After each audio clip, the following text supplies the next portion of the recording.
Já a seguir não perca o segundo trabalho de Hércules, um podcast onde calha para matar saudades da infância. Sérgio e Duarte.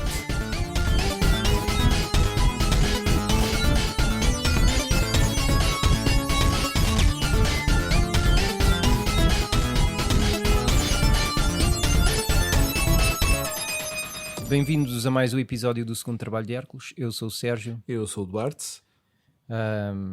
Eu acho que há um mito que nós temos que desfazer.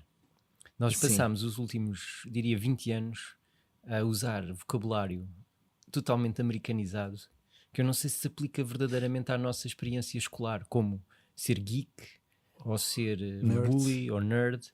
Vamos lá, vamos ver isto. Ok. Vamos ver se de facto, na nossa experiência escolar, nos anos 80 e 90, se aplicava estes termos. Mas por isso nós temos que explicar um bocadinho qual é a nossa noção dos termos, não é? Ou seja, o que é a diferença entre um geek e um nerd, não é? Eu não sei muito bem a diferença, confesso. Tu sabes um bocado a diferença entre o que é um geek e o que é um nerd?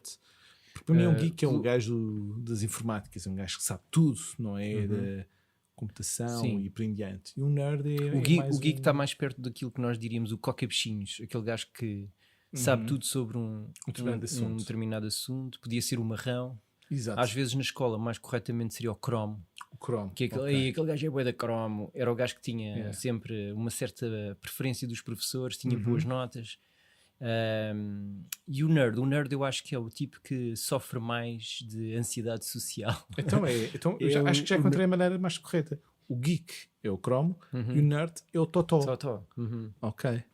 Porque é exatamente, o miúdo sofre um bocado mais dessa ansiedade. Tem pouco savoir-faire social, tem pouca leveza nas regras escolares. Exato. É mais gozado, é mais provavelmente mais vezes vítima dos bullies do que o geek. Nem sempre é. O cromo nem sempre era.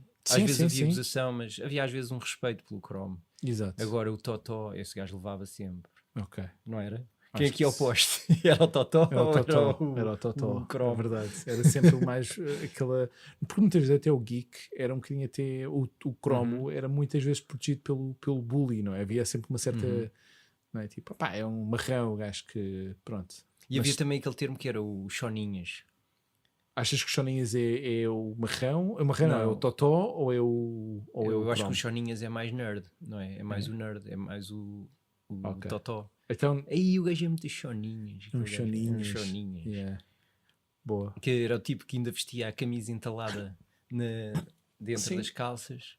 Normalmente tinha óculos.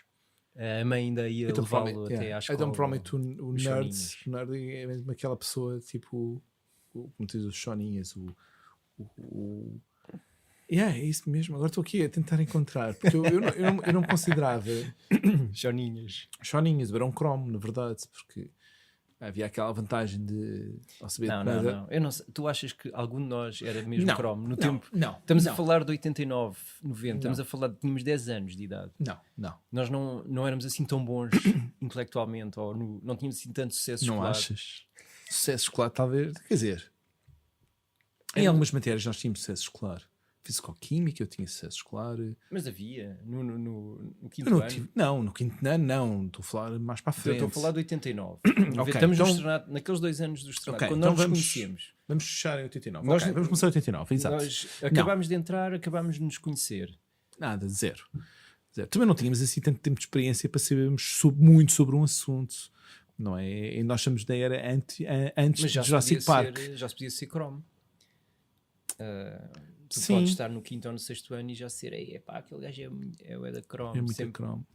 Que era o tipo que, se fosse preciso copiar num teste, era o gajo que íamos copiar por ele. Ok. Sim, eu acho que no quinto e no sexto ano nós não éramos nem choninhas, nem marrões. Éramos. Agora, vou só acrescentar, cromos. Acrescentar uma coisa, onde talvez tu tivesses razão, é que os termos para a cultura americana trazem também aquele amor à cultura pop, não é? É o gajo que lê cómics ou que é demasiado focado nos VHS e não quer saber de mais nada. Sim. E depois há coisa, se tu fores um geek dos cómics, é mau. Esse gajo está lixado. Sim. Mas se tu fores um geek da música, já é fixe. Sim. Depende da música. Se for música pimba, estás lixado. Mas alguém é geek da música pimba? Se calhar há o gajo que sabe tudo. Tipo, Vais aos Santos e vês muitos geeks da música pimba. O Emanuel, aquele gajo, o compositor, o gajo é um bocado. O gajo é super bom na composição. O gajo compôs para bandas que tu nem pensas que são músicas do gajo. E o gajo sabe muito de música e de. Sim. E de eu não sei, nem sequer sabia disso. Eu estou tipo a olhar para ti tipo. De música e encontrou vocação na música pimba. Mas encontrou sucesso. Mas ele escreveu para bandas rock. Não sabia. Sim. Ótimo. Mas agora, o tipo da música, o totó da música, o geek da música, esse gajo normalmente não é tão socialmente posto de lado. Sim. Há um certo. Tipo, se souberes, se fores como os gajos do High Fidelity, não é? Sim. O gajo que sabe tudo do ano de lançamento daquele disco. Tens razão. Quem foi o produtor? Eu acho que se houveres um cromo da música, tu tens o cromo da música de o tipo que tem aulas de música, não é? E que toca, não é? E bastava tocar guitarra, que deixava. Mas esse gajo até pode não ser muito cromo. Mas até, mesmo seja cromo, se basta tocar guitarra que tem outro. Perde ali aquela conotação de cromo, não é? E depois tens o cromo. Mas tu tens o gajo que até podia tocar um instrumento, ou mais do que um, mas que não era aquele gajo que soubesse quem foi o produtor. Não. Ele quer saber, provavelmente. Se calhar ele quer saber. É que o Prince gravou o álbum tal, ou se o produtor dos Radiohead foi o mesmo gajo que gravou, não sei quem. Porque há aquele gajo que os tipos do filme o High Fidelity ou do romance do High Fidelity representam, que não são gajos de músicos, a maioria deles até não toca nada, mas que sabem tudo sobre quanto o lançamento do álbum, das versões, quantas variantes, as capas alternativas e mas vê bem, e o caso do High Fidelity tem esse caso interessante. Todos eles são um bocado falhados, todos eles. Não é? Tu tens o John Cusack, que tem uma loja que está prestes a ter noção de que um dia tem que fechá-la, porque provavelmente já ninguém compra vinis. Na altura ele dizia que já ninguém comprava vinis, que era uma cena genial, só mesmo esta nova vaga de novos hipsters estavam a surgir. E tinhas depois a figura do Jack Black, e assim era o tipo mas no passivo-agressivo. Tu não sabes se eles vão ser falhados ou não. Tu só sabes que aquele gajo sabe tudo sobre. Mas eu tenho a consciência que vamos pôr aí nas duas realidades. A realidade americana neste caso. Eu acho que a realidade americana, mesmo o tipo que é um geek de música, a esse nível, é uma figura um bocadinho ostracizada também. É um gajo que só se envolve com pessoas que tenham o mesmo nível. É um bocado como o malta dos Magic the Gathering, que só te envolves com aquele grupo onde tu podes fazer um bocado de disputa de conhecimento. Cá em Portugal, eu acho que era um bocadinho diferente. Tu tinhas aquele tipo que o fator de saber de música, de cair música, havia um fascínio de chegar a casa e ter imensos CDs de tudo e mais alguma coisa. Que era normalmente aquele tipo que na turma era o gajo que trazia música nova aos outros. Exatamente. Era o gajo que descobria primeiro as bandas coisas novas. Sim. Exatamente. Era primeiro aquele tipo que chega e diz já tinha o novo álbum dos Metallica ou o novo álbum dos Nirvana, quando éramos, talvez no 15 e no 6º ano não, mas eu lembro-me quando quem foi da minha turma, o primeiro tipo que chega e que ambicionava um dia ter um programa de rádio onde o gajo fazia o que faz na escola com os amigos, o gajo faria para a nação. Para a nação, é verdade, havia muito esse lado, o tipo que colecionava as músicas era o mesmo tipo que sabia de não, eu acho que esta música dos Metallica é uma excelente música comparado com este álbum, não é tão bom, era o gajo entendido. E acho que cá em Portugal o que acontecia é que provavelmente estas pessoas tinham uma linguagem que o grupo provavelmente não entendia um pouquinho, não é? Mas ele é que era o entendido, ele que sabia, dominava aquilo coisa. Era o tipo que também chegava e dizia toma aqui, empresta o CD, mas olha, tenha cuidado, traz-me isso, como eu te deixei, não vinques o meu booklet, não faças isto. Eu só conheci duas pessoas assim. Uma delas era um amigo que fiz, não no 5º e no 6º ano, fiz quando entrei depois no 7º ano, que era o James, que tinha um irmão mais velho, e aqui sim, aquele lado, o tipo que coleciona, e ele o quarto tinha uma aparelhagem daquelas da Sony gigantescas com imensos CDs dos Metallica e Nirvana para em diante. E o outro foi muito mais tarde, era o André, que tinha um grande gosto por música eletrónica, que tinha uma quantidade de álbuns de música eletrónica que era uma coisa de loucos. Há uma brincadeira, eu acho que já te contei essa história.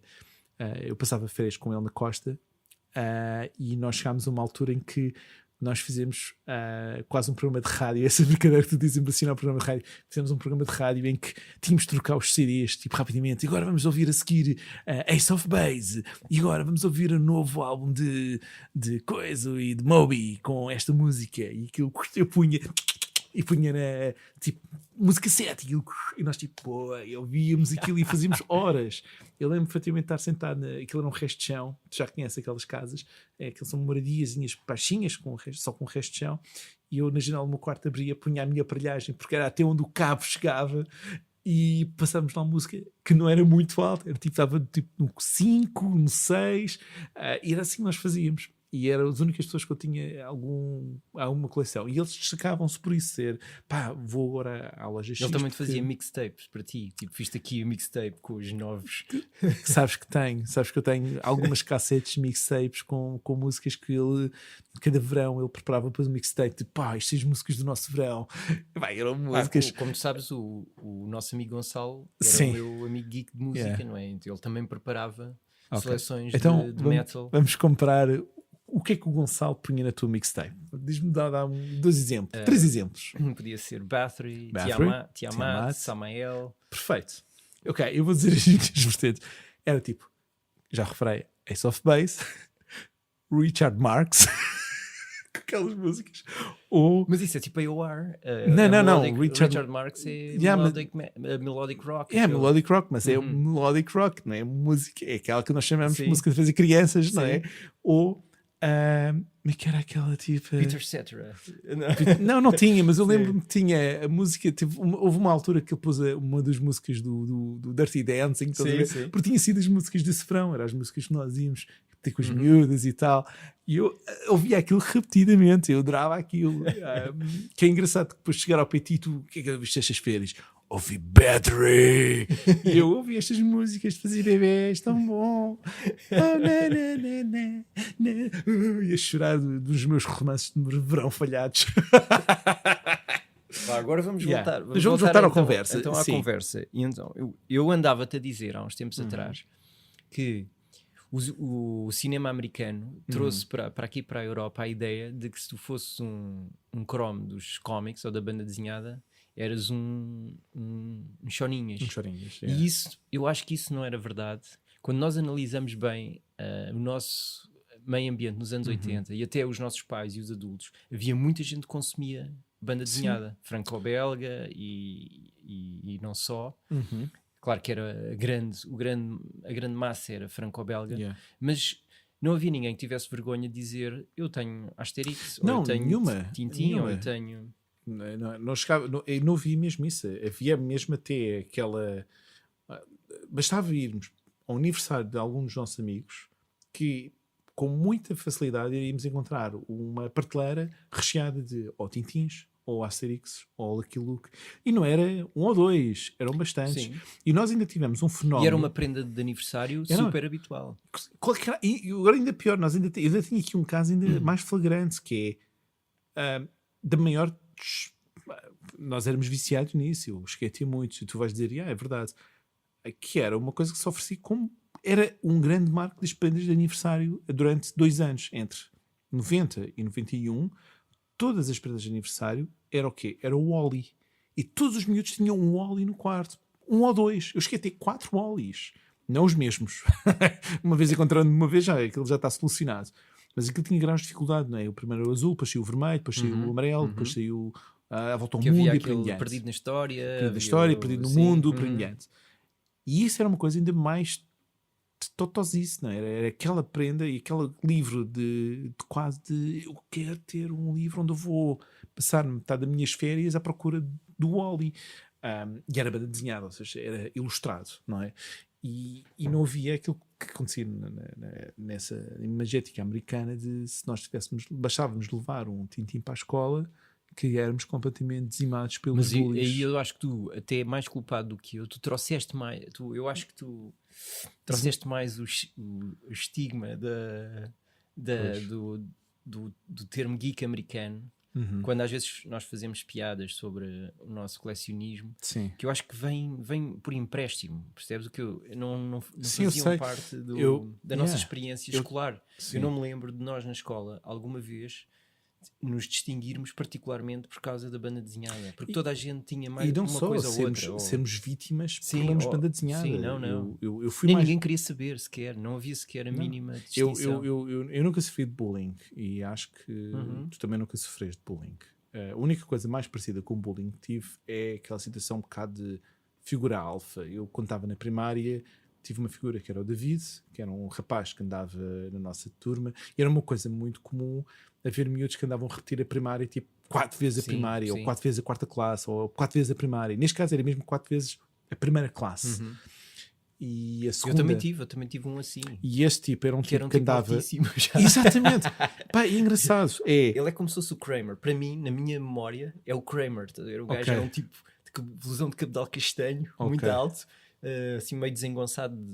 E que não era possível. O meu era diferente nesse aspecto. Era um tipo com ar assim um bocadinho mais mal levado, estás a ver? Que andava sempre de galochas, mas sempre muito alto. O fator de ser bastante alto e mais velho incitava medo. E o fator Mas de ele ser... fazia mal? Ele fazia mal, porque ele muitas vezes com as galochas dava pontapés aos miúdos. E houve um dia que eu lembro perfeitamente de ter sido encurralado com o gajo de tu já não sais daqui, tipo, o gajo encurralou-me a um canto da escola e tipo, tu não sais daqui. E eu lembro de estar tipo, e eu lembro que foi um dos meus amigos que eu conheço, o Tiago, não o Tiago que nós falamos, outro Tiago, que era uma figura que na altura ainda é bastante baixo, para a estatura média, e foi ele que tinha aquele lado de pespineta e que foi lá, o que estás a fazer com o meu amigo e tal, e ele largou e eu fugi.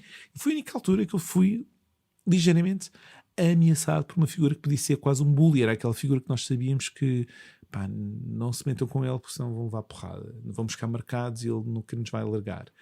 Mas não, ele não andava ativamente. Não. Ele andava ativamente a infernizar a vida, mas não havia um alvo. Não havia um.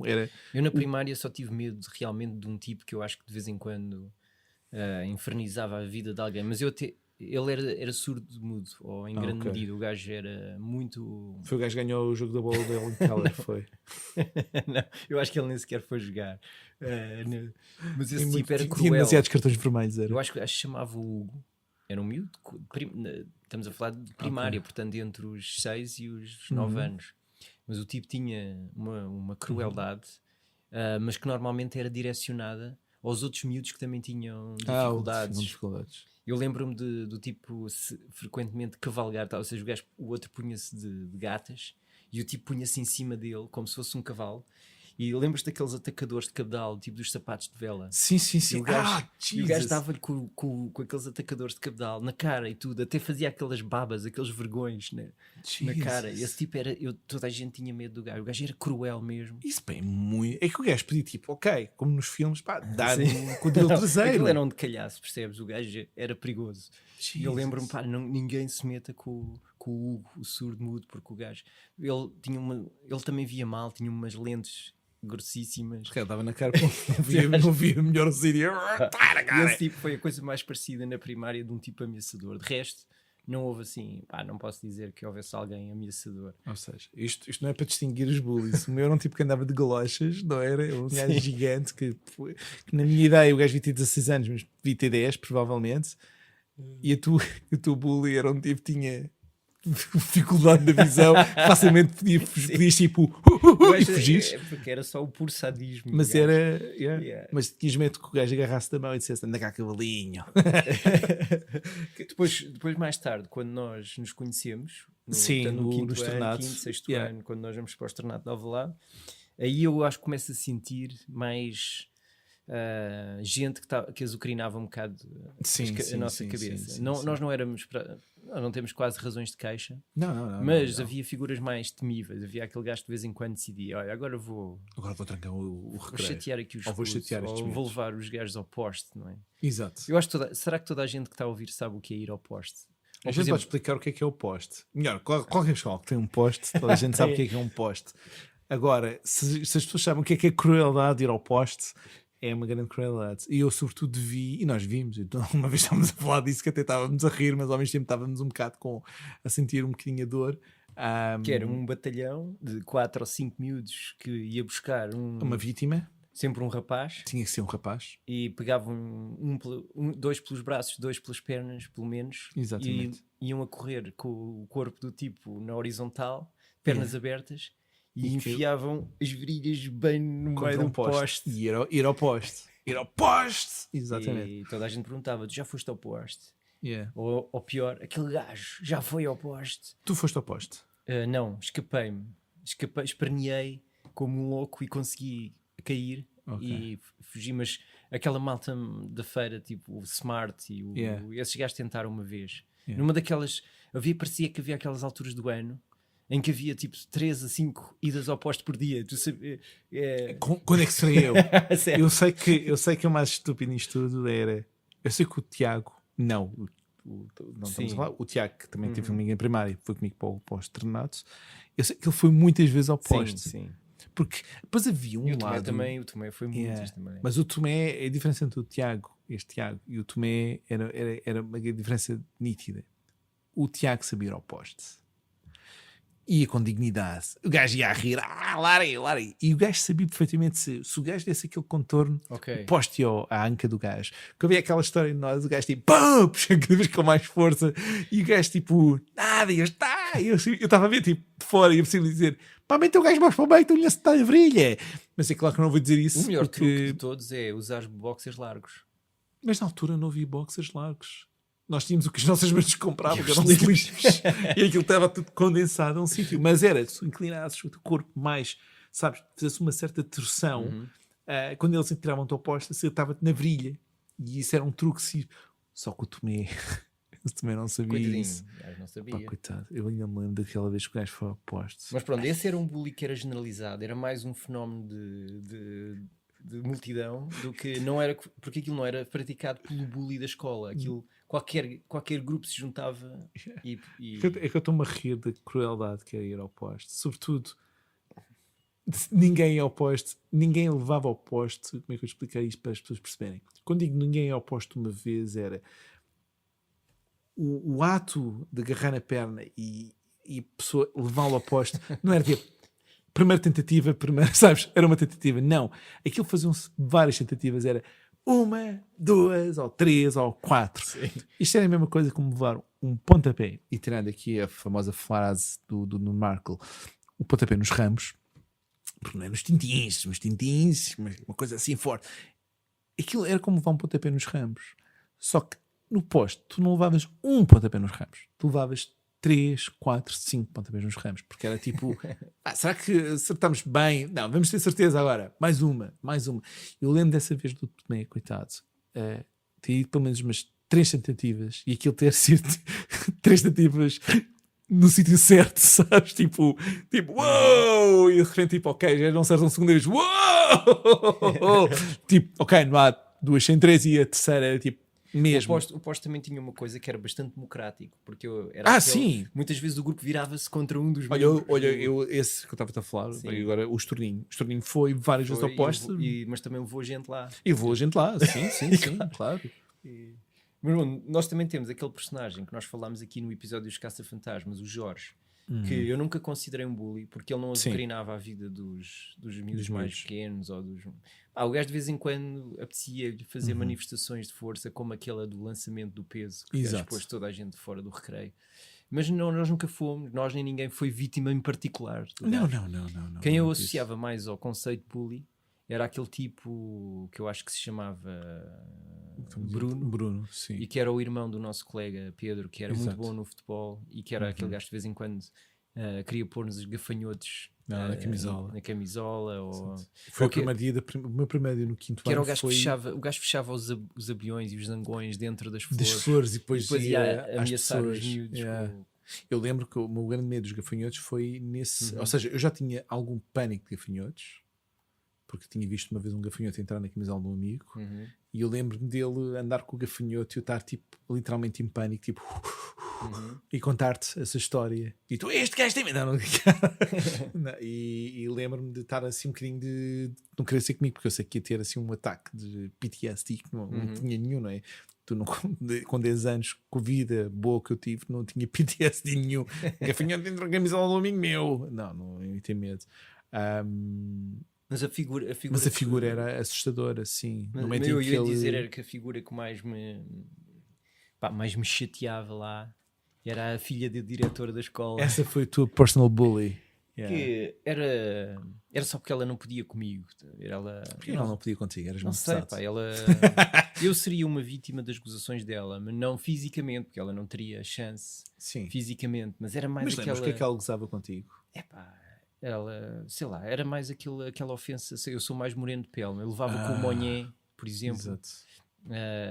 Tinhas aquilo que eu odiava também, eles gozavam connosco, que era o Sargento e o Duarteta. E eu odiava isso, pá, odiava. E nem sequer era por causa do Arteta.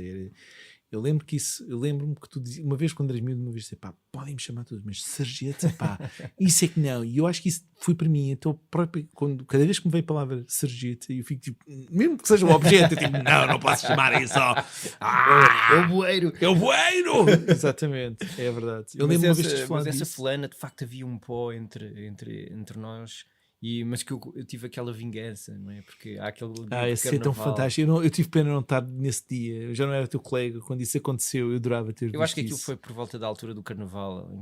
Lembras que havia uma mangueira porque ela só ia nessas alturas de festa, ou no carnaval, ou no final das aulas de Páscoa, ou no início das férias de verão. Sim, tu não a apanhaste. Eu não apanhei. Sim, mas eu ainda apanhei com ela pelo menos um ano assim, em que ela foi mesmo aluna da escola. Ok, então não foi no meu ano. E pá, lembras-te de havia uma mangueira sim, verde. Sim. Lá enrolado ao pé do bebedouro, ao pé do ginásio, e ela ligou a torneira da mangueira e andou a molhar pessoal no recreio, e eu ia ser uma das vítimas, mas por azar dela e sorte minha, quando ela vem na minha direção, ela fica com a mangueira um bocadinho enredada na parte de trás das pernas, e eu, para me defender, agarro na mangueira que está nas mãos dela, ela cai por causa da mangueira nas pernas, e então sou eu que arrego completamente. E então tive a minha vingança, e lá teve que ir o Adelino desligar a mangueira e ele dizer, eu vou fazer queixar a minha mãe, tu vais ver o que vai acontecer. Tu ainda não viste metal, mas na altura estavas com todo o universo metal em ti. Sim, porque ela e a mãe tinham uma relação fantástica, não é? Claro, com tareia no recreio. Eu, mais uma vez eu tive pena de não estar, mas eu sei que eu lembro-me de tu contares-me histórias, e é a diferença entre o Duarte com 10 anos e o Duarte, ou com 12 anos, e o Duarte atual. É que eu atualmente não teria essa vergonha e olhar e dizer, pá, que cena mais parva, mais estúpida isto acontecer. Mas na altura eu ia ter situação de vergonha, dizer, isto não pode estar a acontecer, isto um desrespeito à mãe, porque havia muito esse lado. E quando contavas eu fiquei assim um bocadinho, mas que é bater na mãe? Que coisa, mas que é isto, sabes? Que coisa é esta? Porque eu acho que a mãe já entrava em desespero, já tinha tão pouco controle sobre ela, que já ia fisicamente, a ver, tentar agarrá-la e segurá-la. Depois ela começava a puxar cabelos à mãe, para a mãe alargar, e a dada altura aquilo já era um engalfinhamento. Pá, eu, como disse, eu nunca tive nada a sentir. Foi, claro, algumas desavenças com situações na escola, não diretamente ou indiretamente, mas não eram bullies, eram apenas... Porque depois tens o bully e tens o rufia, que não é a mesma coisa, não é? O rufia é propriamente... Eu acho, por exemplo, o rufia já é quase um criminoso. Quando digo que o rufia da escola não é bem um criminoso da escola, o rufia é mais aquele tipo mauzão e que, sabes, tem aquele lado um bocado dodgy, mas na verdade não faz mal a ninguém, só tem um lado... Ou melhor, tu não sabes a vida dele. Estás a dizer o bad boy, o gajo tem a moto à porta da escola. É pá, é diferente. Para mim isso é o bad boy. O rufia é o bad boy, mas sem mota. Estás a perceber? É o tipo que tem um certo angústia e... Mas é que há o rufia até um bocado rasca. É aquele gajo que até pode ter uma vida um bocado dura em casa. Sim. E não é propriamente um gajo fixe. Mais... Porque há um bad boy fixe e há o rufia que está um bocado na merda. Exato. Não, eu tive alguns rufias. Eu conheci alguns rufias e há uma história fantástica da minha vida até com rufia, que era... O estorninho dava-se muito com alguns rufias e havia alguns rufias no estornato. E eu lembro-me de conhecer alguns diretamente ou indiretamente através do estorninho. E há um dia em que eu estou a sair, no 7º ano, estou a sair da escola, e havia sempre aquela história, que a mim nunca me aconteceu, mas nós conhecíamos sempre alguém que aconteceu isso. Foi assaltado e a primeira coisa é, pá, e levaram os ténis. Era uma coisa muito comum, era que levaram uma carteira e levaram os ténis. que eu lembro-me de estar na Avenida de Roma, ali naquela passagem por cima do túnel das Estados Unidos da América, e surge-me um tipo acompanhado com um tipo, um colega dele, também tinha um ar assim até tinha um ar mais de rufia do que a pessoa que me contactou, e chega só para mim e diz: pá, passem as vossas carteiras. E de repente o gajo vira-se: Duarte? E eu: Rui? E ele: ai, o que é que estás aqui a fazer? E eu tipo: estou a estudar aqui. E ele: pá, que bom, porra. Ei, mas aí está o exemplo do gajo da mota. Este não era o gajo da mota. Não era esse. Este é o rufia, que é o tipo que não tem a mota, mas que tem aquela angústia de não ter a mota. E ele: pá, estás aqui a fazer, e pá, porque eu era amigo do Estorninho. Pá, tens visto o Estorninho? Pá, tive com ele um bocado. E lembro que eu estava ao lado do James, e ele vira assim, olha para o James, e foi das cenas que nunca me esquecer. O meu amigo James era uma figura, pá, muito pequenina, muito magra, com ar assim muito escancelado, muito grande, escancelado. Quase um grande pré-grunge, ou seja, ele tinha tudo para ser um Nirvana, mas vestia-se com um betinho na altura. E eu lembro do Rui virar-se e dizer assim: tu tens uma grande sorte de conheces este gajo, porque se não conhecesses ias descalço para casa. Pá, e eu lembro daquela sensação de agora sou um mauzão. Não durou tipo 5 segundos, porque eu depois não tinha nada de mauzão. E esse era um tipo que eu conhecia como sendo o tal rufia, era o tipo que podia, sabes, não era um bully, era um pá, era mais aquele tipo mauzão que de vez em quando apetecia ficar com o dinheiro dos almoços de alguém, e era tipo: pá, passa-me a carteira, passa-me o dinheiro que tens na carteira, senão levas uma galheta e prende. E pá, mas nós estamos a esquecer aqui de um personagem essencial. O personagem que mais nos aterrorizou no externato foi o Nuno. E nós quase que acabávamos este episódio. Não, tens razão. É porque isto Nuno. É porque isto é uma história muito bizarra, porque ele também é um totó. Era um totó. Só que nós não sabíamos. Exatamente. Era um totó disfarçado de bully. É verdade. De gajo das artes marciais, militarista, que fazia zarbatanas com era pior, ele era um cromo, porque era um gajo que sabia todos os filmes do Van Damme e dos filmes todos de porrada que existia, mas era um totó ao mesmo tempo. E era bully, era o Three Factor, tinha os 3 cenas, mas que era ele próprio vítima de bully também. Que era vítima de bully, e depois mas que exercia o seu terror sobre os mais ingênuos. Sobre nós os dois.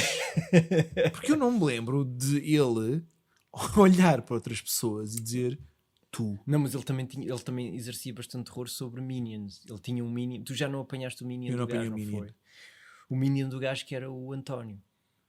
Que era um tipo. Sim, temos que contar aqui que quando nós já tínhamos no externato pelo menos 1 ou 2 personagens que tinham vindo de uma escola no Restelo, que era o Externato Bola de Neve, que era uma escola orientada para o ensino um bocado especial, para miúdos que tinham problemas de diversa ordem. E quando o Externato Bola de Neve fecha, por causa de já haverem no externato 1 ou 2 miúdos de lá, vem tudo. Pá, estamos a falar de uma entrada para 8 a 10 miúdos que vêm do Bola de Neve. E todos eles vêm com graus diferentes de autismos e de inadaptabilidades, etc. E um deles era um tipo enorme. Um gajo desses também deve ter chumbado 7 vezes até chegar ao 7º ano. E o tipo era... Esse sim, era mesmo um coca-bichinhos. Era mesmo o geek do cinema, porque o gajo, todas as horas de almoço, ele saía do externato e ia fazer a sua hora de almoço dentro do Clube de Vídeo Galáctica. Uau. E o gajo, o grande entretenimento dele era virar as caixas das cassetes e ler quem produziu, quem realizou, quem nem sequer era sinopse, era mesmo a parte técnica, a ficha técnica. Sim, ele sabia tudo, ele sabia o ano de realização de todos os filmes, sabia... era aquele tipo que tinha péssimos resultados escolares, tinha dificuldades em geral, mas a mente dele para o cinema estava totalmente in tune. E o gajo era aquele tipo... Será que um gajo está a fazer cinema atualmente? Achas, provavelmente? Não sei. Também não sei o grau dos problemas dele, mas ele até tinha a alcunha de o americano, porque o tipo era muito bom no inglês, porque o gajo decorava falas, filmes inteiros. O gajo adorava, por exemplo, o Tango and Cash. O gajo era capaz de dar as falas cómicas todas dos dois personagens. O gajo sabia tudo sobre as dinâmicas dos personagens e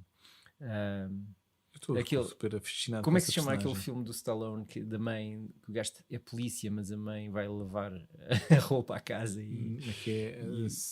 sim, só me veio não sei, não me recordo agora. Mas pronto, tudo o que fosse assim, ação, policial, com comédia, Tango and Cash e aquele, ele era o entendido, e o gajo de facto dominava. Se tu quisesses saber quem é que produziu, quem é que realizou, seja o que for, se tivesse saído naqueles anos, o gajo sabia. E esse tipo foi um bocado o minion do Nuno. Esse tipo, como era um grandalhão fortíssimo, mas ingênuo, o Nuno também. Vai buscar o Sérgio! Vou buscar o Sérgio! É isso, pá, vai. E o Nuno obrigava o gajo a sentar-se só numa nesgazinha do banco da secretária. Tipo, o gajo dizia: chega-te para lá, cheiras mal. Então a dada altura o gajo sentava-se só com uma nádega no banco e o resto de fora. E a professora às vezes já tinha a dizer: o que é que está a fazer o António? Que o António quase está a cair da secretária. Ele cheira mal. Eu estou a imaginar, ele responderia assim à professora: ele cheira mal. Nós vivíamos aterrorizados no Nuno. Sim, eu lembro-me de uma frase que eu só dizer, que ele virou-se para o António e disse assim: pá, anda cá, preciso de um animal muito estúpido para uma experiência. Mas isso era o Nuno, na verdade, naquela altura que a gente o conheceu como colega do externato. E ele, porque eu lembro-me das várias ameaças que ele nos fazia, não era? Ameaças completamente macaverianas, mas muito infantis ao mesmo tempo, não é? Eu lembro das ameaças que ele me fez várias vezes. Uma delas é: eu fiz sabes essa, não é? Fiz uma besta com os arcos de um guarda-chuva e qualquer dia vou-te acertar com uma flecha. E eu lembro-me de... Pá, e hoje em dia o que é um arco feito de uma besta feita com os arcos do chapéu de chuva? Não vai uma grande distância. Ou a mais famosa de: qualquer dia vou pôr pólvora na tua fechadura e um dia que metas a chave vais arrebentar com a casa. Porque a fricção da chave na fechadura era o suficiente. Não, eu estou a imaginar a quantidade de pólvora que existia naquilo para fricção e arrebentar com uma casa. Tipo, era uma cena louca. Mas isso não deixava de nos fazer Estás a gozar? Sentir um pânico de morte. Eu acho que é ter uma carta anónima do gajo do mercenário, não era? Sim, como eu. Ele assinava, não era o mercenário, o legionário. Por causa do seu fanatismo do Lionheart, aquele filme do Van Damme. O gajo assinava as cartas como legionário, cheio de punhais e caveiras e coisas assim. Eu lembro da minha mãe: quem é esta carta? Eu, o legionário, mãe! Oh my God. Eu estou a imaginar, só vê-se. Mas eu lembro-me de uma vez que o gajo prometeu mesmo que me ia fazer uma espera. Depois tu contaste-me essa história. Eu lembro-me de ter passado um jantar horrível, sabes, do jantar a pensar: pá, horrível, amanhã vou ter um combate, amanhã vou morrer. E tu não tiveste uma dele, tu olhas para trás e ele escondido atrás de um carro? Sim, atrás acho que de um caixote do lixo, ali na rua da Tersol, ali na rua de Entre Campos, o gajo com o António Teles, os dois atrás de um caixote de lixo com a besta de... Estou já um António Teles gigantesco, tipo... Sim, tipo, não sabes, vê-se completamente atrás do caixote e lá: baixa-te, António, tem que acertar com a besta aqui no Sérgio. Eles, muitas vezes, nessa altura das esperas, os gajos iam atrás de mim a fingir que me iam perseguir até casa durante imenso tempo do caminho, mas era só para fazer terror. Mas o pior é que nós os dois éramos tão ingênuos que aquilo funcionava, nós ficávamos angustiadíssimos. Eu fui o único, provavelmente, que lhe deu, que se fez frente a ele uma vez, mas numa altura já possível. Sexto ano. Estava no 6º ano.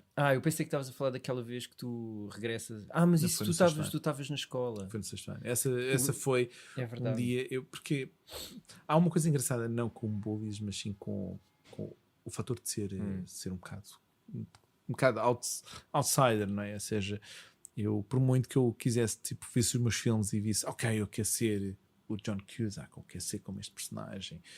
Eu, quando entrava numa nova escola, tentava mudar a minha personagem e acabava por voltar outra vez à mesma.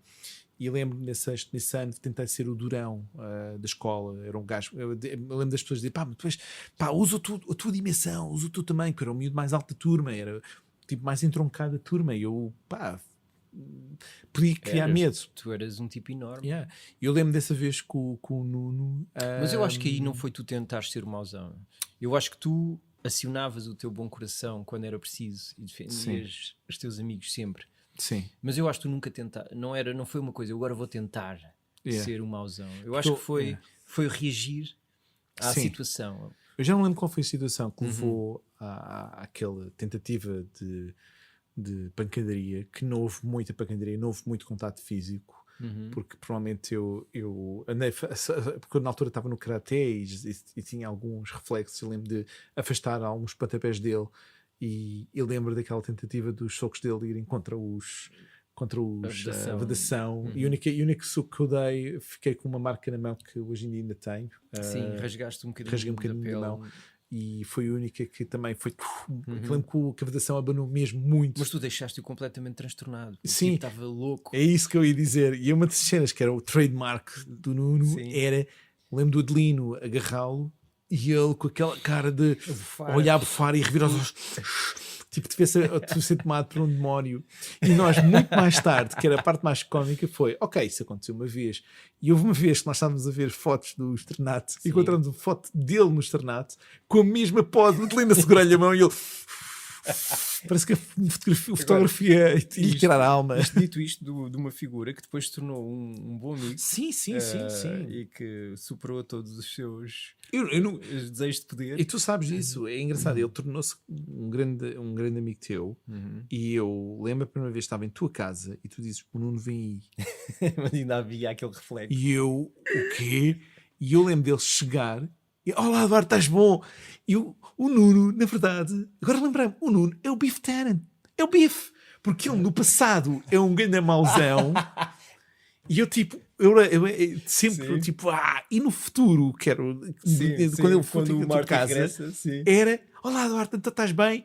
E eu tipo, e tu tinhas mostrado umas pinturas dele, e eu, tive visto as pinturas dele, o que é que achaste? E uma nova técnica, mas continuava a ser o Nuno, que era uma figura bastante então fora do normal. Quando nós entramos no externato, tu, como nós já contámos aqui, eu até acho que logo no episódio 0, tu ficaste sentado com o Tiago. Sim. E eu não conhecia ninguém e sentei-me num lugar qualquer onde depois se sentou também o Nuno. O Nuno.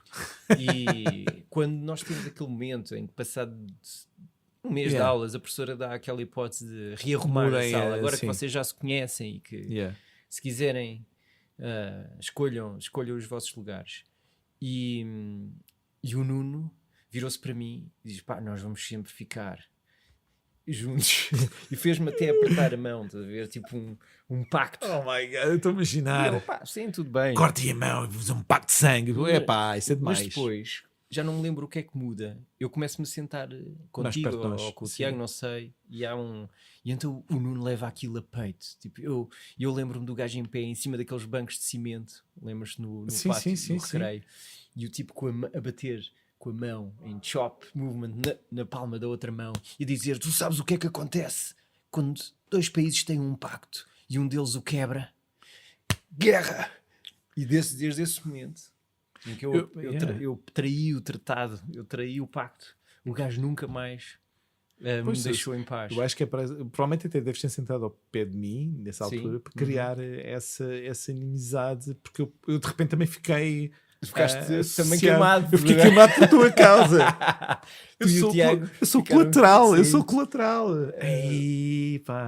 E então, durante aqueles 2 anos, durante o 5º e o 6º ano, nós fomos sempre as vítimas das cartas anónimas, e das ameaças de morte e de explosão e de bestas feitas com varetas de chapéu de chuva, até que nós nos tornamos no 7º ano. Então nós finalmente fazemos as pazes de uma guerra que para mim nunca aconteceu. Nunca teria razão de acontecer, e ficámos bons amigos. O Nuno é literalmente aquela figura, a guerra na cabeça dele. E que é uma figura genial. É fantástico. Super imaginativo.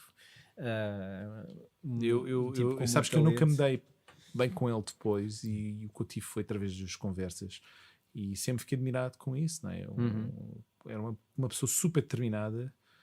Quando era determinada altura para dizer: vocês os dois não é? E durante 2 anos infernizámos a vida, não é? Mas era uma pessoa bastante determinada, mesmo até nas coisas que fez no futuro, na programação, a matemática, todas aquelas coisas que ele depois dedicou-se. E era uma pessoa sempre muito educada. Eu lembro de encontrá-lo muitas vezes ali perto do Centro Comercial Arco-Íris e Paulo Tento, onde havia lá um externato ou uma escola profissional, e ele tinha lá. Era o que eles falam. Eu uma vez encontrei-o lá e ele lembra, então Bart, estás bom? E fui-me lá cumprimentar. Eu tinha sempre aqueles apertos de mão que segurava quase o braço da pessoa. Então, estás bom? Sabes, que prendia a pessoa, tipo, agora não consigo fugir. E ele era aquele gajo que no inverno estava sempre t-shirt. Mas quando o tempo estava bom, o gajo podia facilmente aparecer com um blusão de cabedal. Super cool, já a moeda roçada que o gajo tinha herdado do pai. Eu lembro-me de estar um calor descomunal em tua casa e ele com o seu casaco a suar. E eu tipo, eu acho que até chegou alguém a dizer, pá, tira o casaco. Ele, não. Tipo, foi tipo, não. E tipo, ok, não, à vontade. E foi o primeiro dos nossos amigos a deixar crescer um grande cabelão. O gajo tinha um rabo de cavalo gigantesco. Eu lembro quando eu conheci a primeira vez, quando eu conheci nesse comeback, estava ele com o famoso, ainda não tão grande, né? Porque o rabo de cavalo prendia atrás, mas o cabelo da frente caía ainda porque não tinha o comprimento suficiente. Eu lembro-me bem disso. E ele foi de facto aquele gajo que manteve sempre a aura de bad boy, bombista, sempre. Nunca houve nenhum momento da nossa relação com ele em que ele não fosse um bocado aquele personagem dodgy, meio perigoso, que se pode passar a qualquer momento. Sim, eu provavelmente eu imagino, se ele não te ficasse teu amigo a seguir, provavelmente acho que terias a casa com algum atentado, provavelmente. Porque ele tinha aquele perfil de... hoje em dia, com profiling e isso tudo, ele seria uma pessoa completamente... Ele, se estivesse num liceu americano hoje em dia, teria sido considerado aquele tipo potencialmente perigoso para ser o shooter, o atirador que completamente. O lone gunman que ia para a torre. Ele é o primeiro tipo. Eu lembro-me, sabes aquela expressão a famosa expressão do Crocodile Dundee, que é this is not a knife, this is a knife. Eu lembro-me que tu tinhas uma faca por causa na altura da pesca submarina. Tu chegaste a ter uma mini faca, uma faca normal, que era. Tu dizias, estas medidas, e eu lembro dele virar-se para ti e dizer, isso é uma faquinha. Eu em casa tenho um facalhão, sim, e eu só imaginava se este gajo passa-se comigo, eu agora não há besta, agora as bestas eu sei que se calhar já passou o tempo das bestas, agora uma faca eu não vou conseguir desviar-me de uma faca de mato. E eu lembro-me de repente ficar com aquele receio, mas depois era aquela figura de estás bem, e eu sabes, com um riso nervoso. Nós já conseguimos identificar aqui uma data de estereótipos e sim. Porque entre o fanático das armas que aparece muito nos filmes, há sempre aquele gajo que é o outsider perigoso. Sim. Entre o Choninhas, que é aquele gajo que coitado, o gajo nem sequer gosta de nada, não é porque o gajo gosta de BD ou de cinema, é só que o gajo é um totó do caralho. Sim, um antissocial que se fecha no... Temos o Chrome, que é o gajo que pode ser o Chrome da música, o gajo que sabe tudo dos álbuns que estão a sair. Mas depois temos que admitir que nós voltamos à música, mas há géneros musicais que são mais dados à cromice do que outros. Há géneros. Metal é um dos cromos extremo. O metal dá house à cromice. Tu não tens, tens o fã ocasional de metal. Normalmente é aquele gajo que gosta de Metallica e por aí, as coisas mais fáceis. Mas quando tu entras in-depth, não é? Aquele gajo que ouve Burzum e Mayhem e tal, tu sabes que esse gajo tem de ser o Chrome, porque esse gajo tem que ir a lojas na altura, especialmente. Sim, agora com a internet, qualquer Mas isso era uma das coisas engraçadas. Tu aí percebias a diferença. Era o tipo que aparecia com os t-shirts.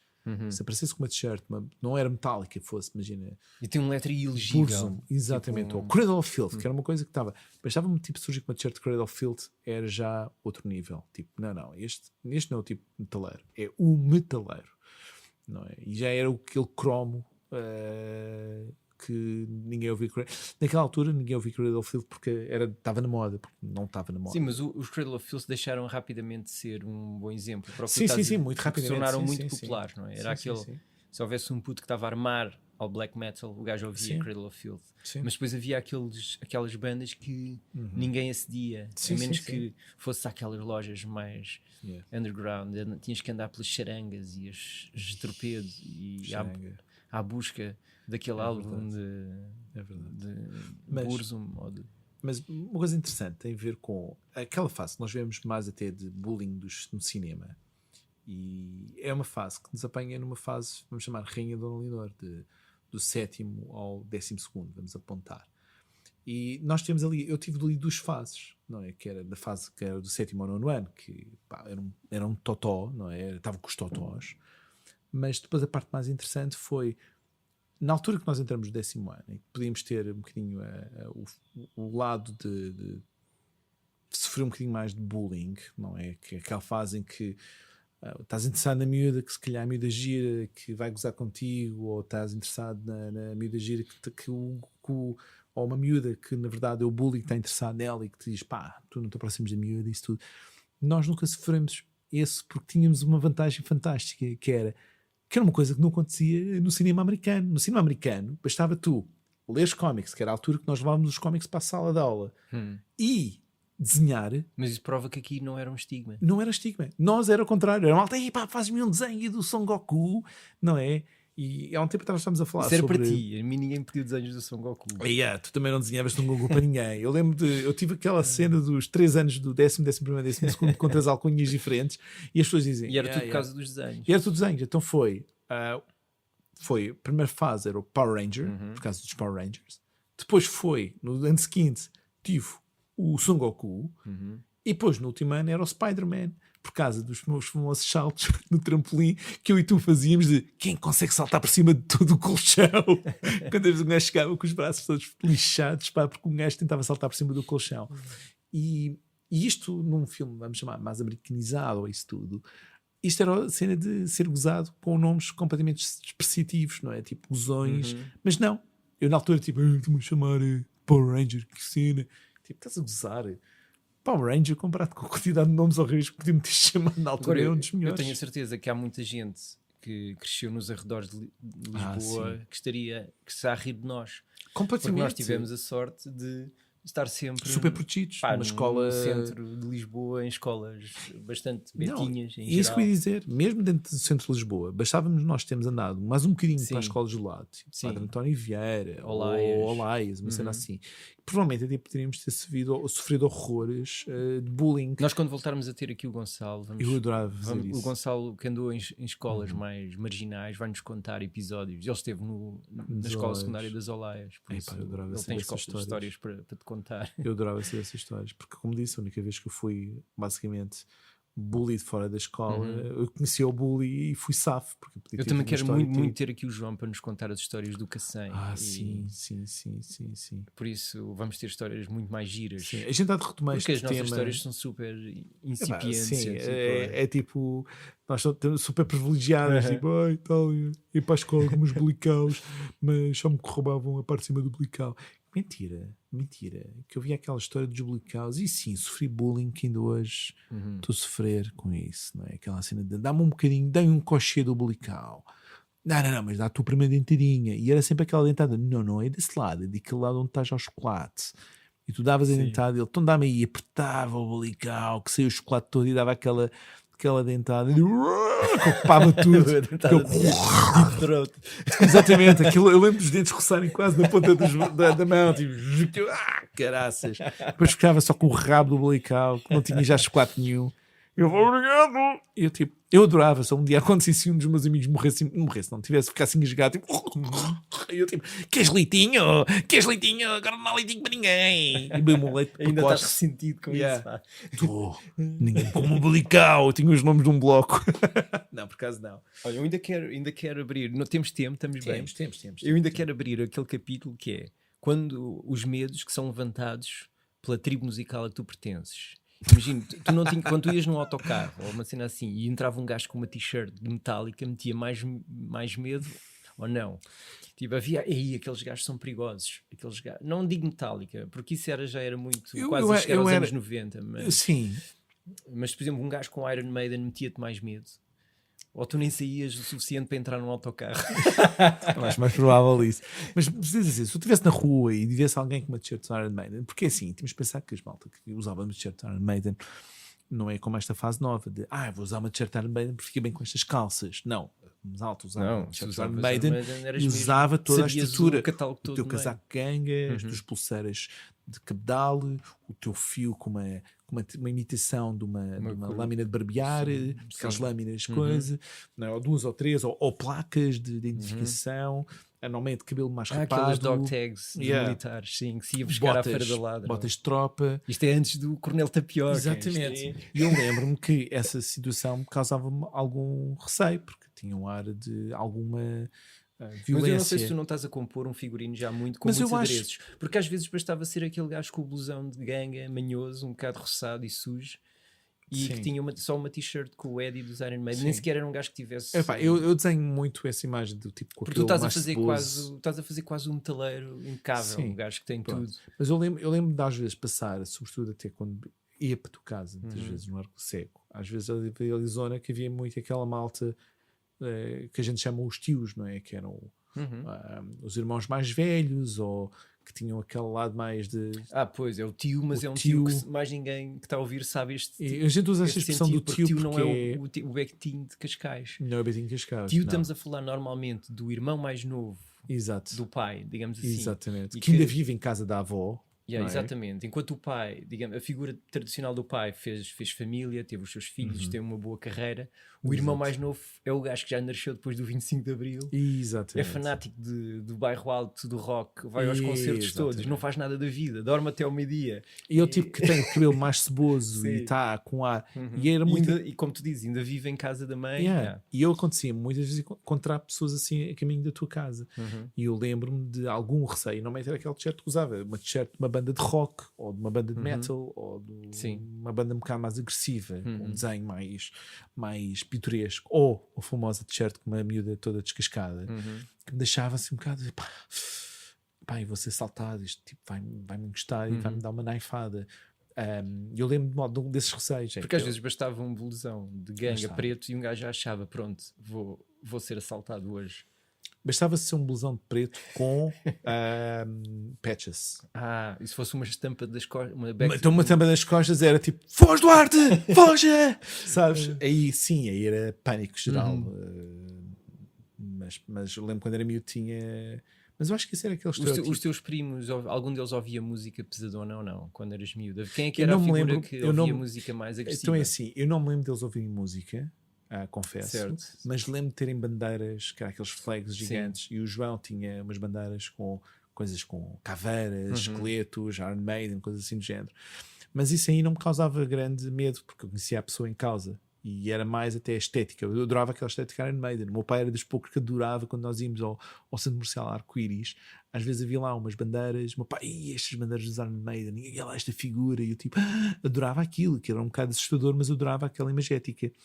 Mas uma coisa é ter o meu pai falar daquilo ou ter o meu primo o João falar daquilo e não ver uma pessoa na rua com aquelas cores. E isso aí deixava-me um bocado sabes? Mas eu era um medricas. Como eu. E isso causava-me alguma perplexidade. Como nós também não frequentámos nenhum, até muito tarde, nós não frequentámos nenhum meio musical, nós nunca... Não é? Até aos 14 anos ou por aí, 14, 15, 16 foi quando nós começámos a pisar os terrenos das tribos musicais. Até aí nós vivemos muito protegidos. Sim. Até começaste a usar as tuas t-shirts Cradle e de bandas.